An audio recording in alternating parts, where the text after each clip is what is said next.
창세기 28장 10절에서 22절까지의 말씀입니다. 야곱이 브엘세바에서 떠나 하란으로 향하여 가더니 한 곳에 이르러는 해가 진지라 거기서 유숙하려고 그곳에 한 돌을 취하여 베개하고 거기 누워 자더니 꿈에 본즉 사닥다리가 땅 위에 섰는데 그 꼭대기가 하늘에 닿았고 또 본즉 하나님의 사자가 그 위에서 오르락 내리락 하고 또 본즉 여호와께서 그 위에 서서 가라사대 나는 여호와니 너의 조부 아브라함의 하나님이요 이삭의 하나님이라.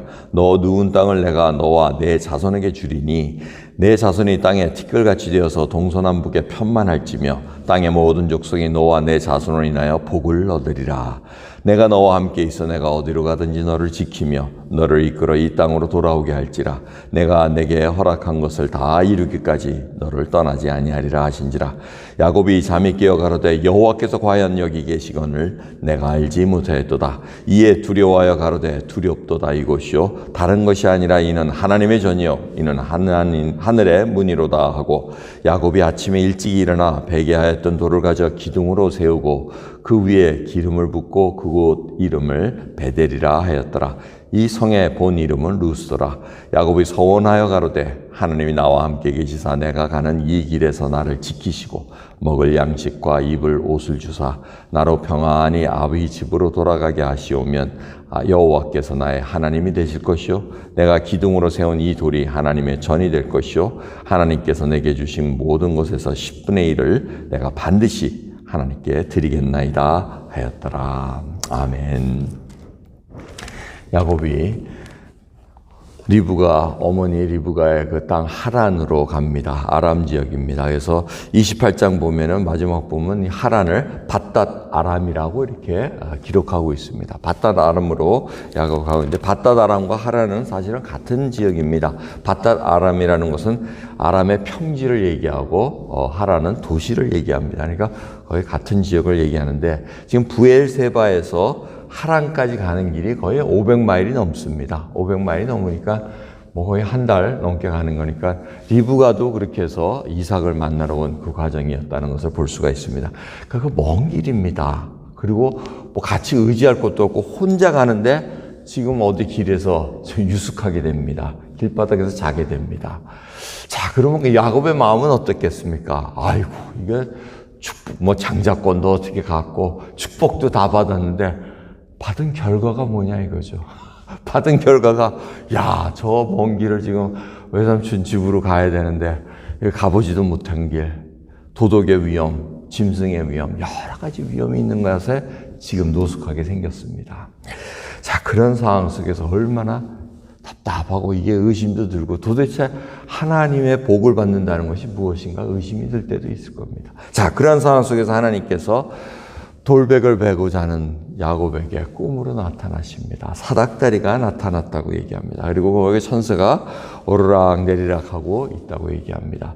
그래서 유대 전승에 하면은 이 사닥다리에 천사들이 왔다 갔다 하는 이유는 뭐냐면 전승입니다. 그냥 하나님께서 도대체 야곱을 왜 그렇게 이뻐하냐 이거죠. 저 속이는 자를 그래서 구경 좀 해보자. 야곱이 도대체 어떤 사람인가 하고 구경하기 위해서 오락내리락했다는 그런 전승이 있습니다. 아무튼 하나님의 사자들이 지금도 오르락내리락 한다는 것을 우리가 잊지 말아야 됩니다. 이 영적인 세계를 우리가 간과할 수가 없습니다.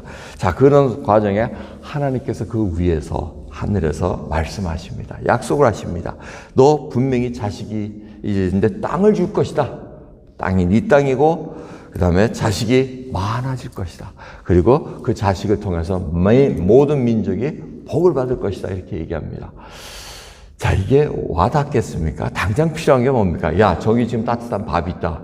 밥 한 그릇 준비됐다. 이게 복 아니겠습니까? 그런데 결혼도 안 했습니다. 그런데 자식이 있을 거라면 자식이 많을 거라. 도대체 이건 관계가 없을 것 같아요. 그 다음에 지금 자기가 가지고 있는 땅은 한 평도 안 됩니다. 근데 지금 누워있는 그 땅을 다 주겠다고 약속하십니다. 그것도 별로 필요 없는데 전혀 상관없는 그 다음에 또 더 상관없는 자기 자손을 통해서 모든 민족이 복을 받으리라 이 약속의 말씀을 주십니다.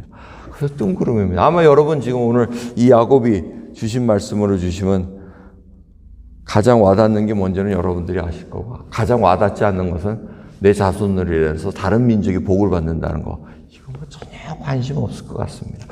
근데 궁극적으로 이 하나님의 마음을 우리가 읽어야 됩니다. 모든 민족을 하나님의 자녀로, 백성으로 이끌기 위한 그 과정, 예수 그리스도를 통해서 이룰 수 있다는 것을 알게 해주십니다. 그 다음에 15절이 어쩌면 가장 중요합니다. 내가 너와 함께 있어 너를 지키고 너를 이끌어 이 땅으로 들어올 거라는 말씀. 임마누엘 하나님 같이 계실 거라는 것을 알려주십니다. 그래서 야고보께서 이전에 돌을 베고는 거기에 하나님의 전이요 하늘의 문이로라 이렇게 하면서 하나님이 여기 계시는구나.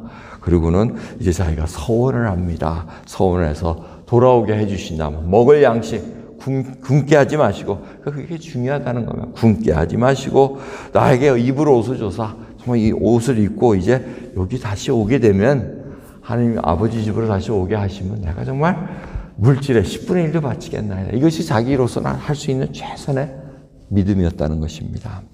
자, 오늘 이 말씀을 통해서 오늘 봐야 될 것은 야곱은 도망자입니다.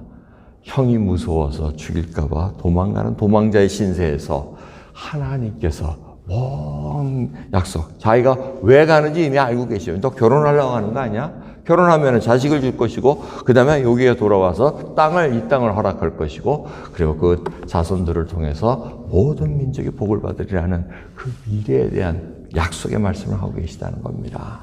도망자가 예배자로 변화되는 겁니다. 여러분, 우리는 하나님의 집에서 예배를 드리는 자로 변화되어야 됩니다.